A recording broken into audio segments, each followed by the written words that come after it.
Now, let's review proper procedures for flashing in valleys. Valleys are one of the areas that true professionals take their time in doing right. The average valley gets loaded up with almost a small river and rain and become really backed up with ice and snow in your colder areas. There are three methods for installing valleys: the open, woven, and close-cut methods. First, we'll look at the woven valley. This is the weakest valley and should only be used with 3-tab shingles.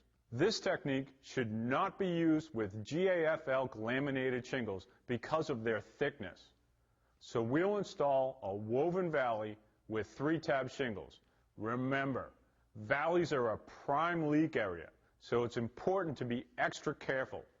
That's why we require the use of Weather Watch or Storm Guard self-adhering leak barriers in all valleys to qualify for the Golden Pledge limited warranty. The woven valley is a highly waterproof valley because it leaves no exposed openings and because the two sides of the valley are usually blended together seamlessly. The first step is to install Weather Watch or Storm Guard leak barriers down the valley. Then lay deck armor, shingle mate, or leatherback deck protectors on the deck.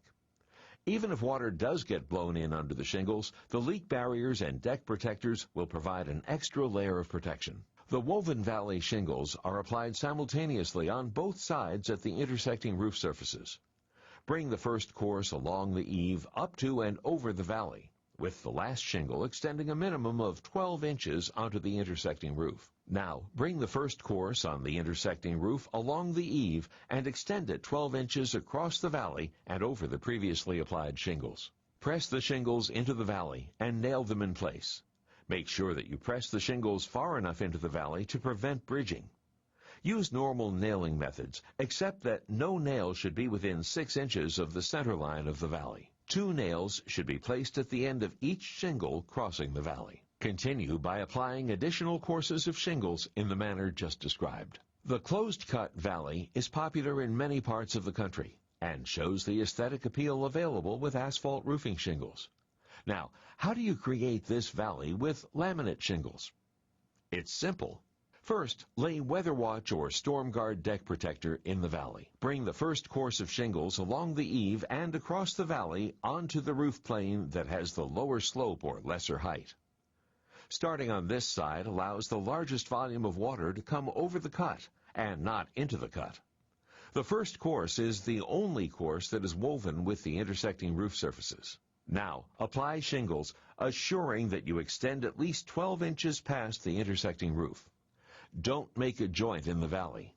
If a shingle falls short, insert a 1 or 2 tab section or 12 to 18 inches of laminated shingle in the row so that a full shingle extends over the valley. Press the shingles tightly into the valley. Make sure that the shingles lay flat enough so that no bridging occurs. Secure the shingles at the valley using normal nailing methods, but make sure there are no nails within 6 inches of the valley line. 2 nails should be placed at the end of each shingle that crosses the valley. Continue to apply succeeding courses in the same manner. Now, snap a chalk line 2 inches from the center line of the top of the valley on the unshingled side. It should get wider at the bottom of the valley, 1/8 of an inch per foot. This increased width will accommodate the increasing volume of water directed into the valley. Next, apply shingles to the unshingled side. Make sure that the shingles extend past the center line of the valley so that they can be trimmed properly in the next step. Trim the shingles as you install them using a chalk line to ensure a neat installation. Crop 1 inch on a 45-degree angle from the upper corner of each end shingle as you install. This will direct any water back into the valley. Finally, embed each end shingle in a strip of asphalt plastic roofing cement 3 inches wide. For more details on specialized valleys, like the California Valley, see the GAF elk website. The open valley is next. Begin by applying corrosion-resistant metal over the Weather Watch or Storm Guard in the valley. As in the earlier valleys, redundancy is built in to protect this vulnerable area of the roof. Do not nail the metal to the roof. Metal needs to have space to move. Use either metal clips or use the roofing nail head and clip the metal in place by placing the nail head at the metal's edges. Snap chalk lines on either side of the valley center line with the ends 6 inches apart at the ridge and widening 1/8 of an inch per foot as the lines approach the eaves. Cement the flashing at the edges with asphalt adhesive. Then install the shingles. Trim the shingles at the valley and make sure to crop the upper corners to help direct water back into the valley during heavy rainfall. Finish by applying asphalt cement under the shingles at the valley. An open California valley, where a row of shingles is placed parallel up both sides of the open valley, is accepted only on Timberline Series shingle installations, but it is not a preferred valley construction.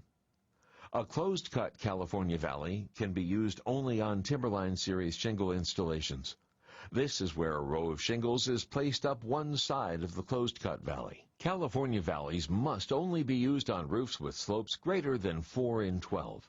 See www.gaf.com for details.